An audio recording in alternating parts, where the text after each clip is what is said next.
Dear students, today we will learn the topic kinetic friction. What is the meaning of kinetic? Kinetic means when body is moving. Okay, kinetic means the body is in motion. Okay, so force that resists motion of one body over another with which it is in contact. Okay, तो बात आपको समझ में आ रही होगी. Force that resists motion of one body over another with which it is in contact. मतलब कि वो फोर्स जो कि दो बॉडी जो कि एक दूसरे के ऊपर हैं उनको मोशन करने में रजिस्ट करता है.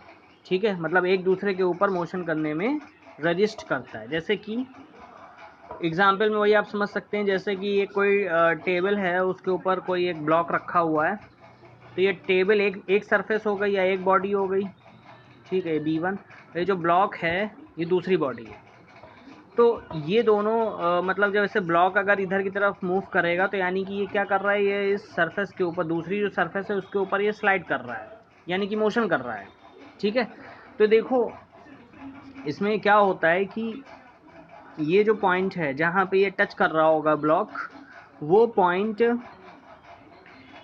ये क्या होता है, मतलब इसकी एक्चुअली आप इसको ज़रा मैग्नीफाइड व्यू देख लीजिए इसका पहले. तो देखो एक्चुअली ये जो सरफेस है आपकी, वो सरफेस एग्जैक्ट सीधी नहीं है जैसी आपको दिखती है, वो इस टाइप की है.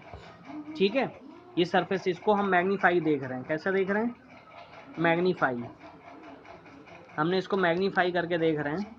तो देखो मैग्नीफाई करके देख रहे हैं तो ये जो सरफेस आपको दिख रही है वो बेसिकली इस टाइप की सरफेस है, और इस पे जो ब्लॉक वाली सरफेस है वो आपकी इस टाइप की सरफेस है. बस समझ में आ रही? फिर से इसको बनाते हैं.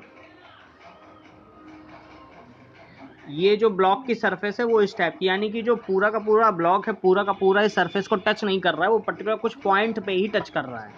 ठीक है, तो जिन पॉइंट्स पे उसको टच करता है इसे ही हम क्या बोलते हैं? Point of contact. ठीक है, पॉइंट ऑफ कांटेक्ट. क्लियर हो गई बात? जिस पॉइंट पे ये टच कर रहा है इसको हम बोलते हैं पॉइंट ऑफ कांटेक्ट. ठीक है, इन्हीं पॉइंट को, ये आप फिगर आप बना लीजिएगा एक बार कॉपी में. ठीक है, तो force that resist motion of one body over another body with which it is in contact. मतलब कि वो फोर्स जो कि एक बॉडी को दूसरी बॉडी के ऊपर मोशन करने में रेजिस्ट करता है उसे ही हम काइनेटिक फ्रिक्शन कहते हैं एक तरीके से. क्योंकि जो मोशन हो रहा है, अगर मोशन की बात आ गई तो वहाँ पे काइनेटिक फ्रिक्शन आ जाता है. और जो स्टैटिक फ्रिक्शन होता है, स्टैटिक फ्रिक्शन देखो लास्ट टर्न पे डिस्कस किया था. Static friction comes into the picture when body is at rest. मतलब जब तक बॉडी रेस्ट पे है तब तक जो उस पर फ्रिक्शन वर्क करेगा दैट इज स्टैटिक फ्रिक्शन. और जब बॉडी जो है मूवमेंट करने लगती है तो उस समय भी तो उसका उसके मोशन का अपोज हो रहा होता है. तो उस समय जो फ्रिक्शन उस पर वर्क करता है उसको हम बोलते हैं काइनेटिक फ्रिक्शन. ठीक है, तो it resist the motion of one body over another body. ठीक है, while static friction opposes the initiation of motion.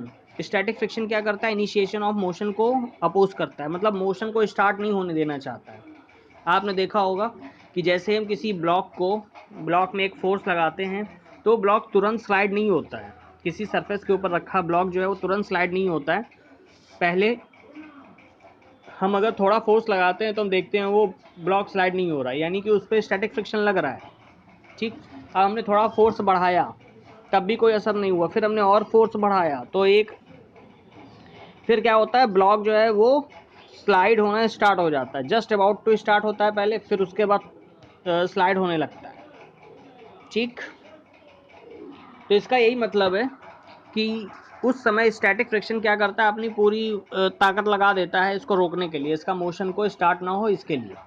लेकिन अल्टीमेटली जब आपका अप्लाइड फोर्स जो है वो ज़्यादा हो जाता है तो ये ब्लॉक मूव करने लग जाता है. तो वहीं से आपने ये भी देखा होगा कि उस समय जो है जब ये ब्लॉक एक बार मूव करने लग जाता है तो आपको उतना फोर्स लगाने की रिक्वायरमेंट नहीं रहती. आप फोर्स फिर आप कम लगाते हो, उससे भी काम आपका चल जाता है.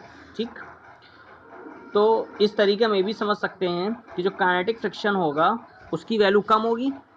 ठीक, और जो स्टैटिक फ्रिक्शन होगा उसकी वैल्यू ज़्यादा होगी, क्योंकि स्टैटिक फ्रिक्शन जब तक वर्क कर रहा था तब तक हमें ज़्यादा फोर्स लगाना पड़ रहा था, और जब काइनेटिक फ्रिक्शन पिक्चर में आया तो हमें फोर्स कम लगाना पड़ रहा है।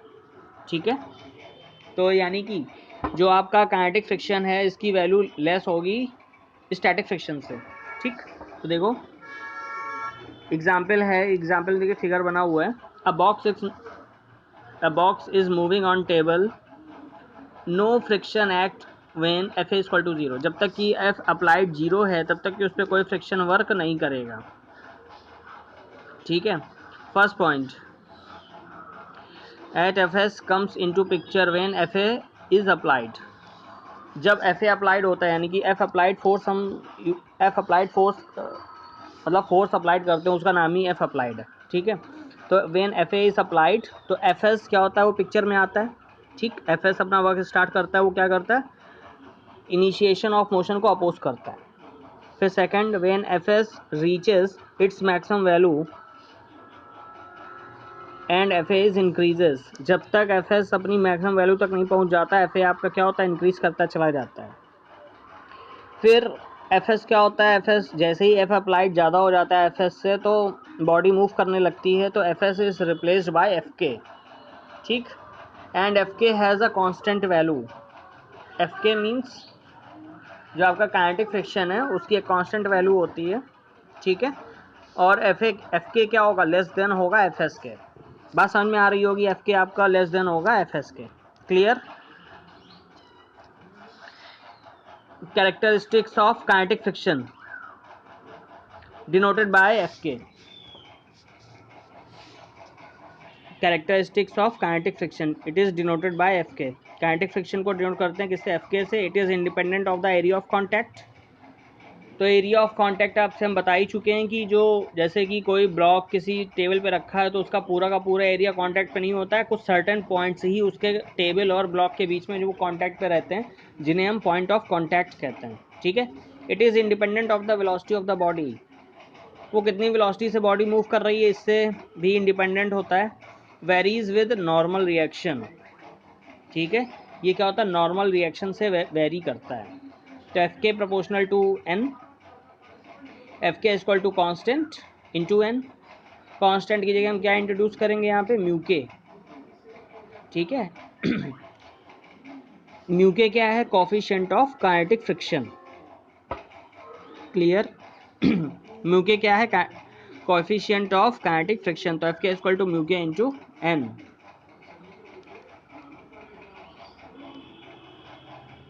क्लियर हो गई बात।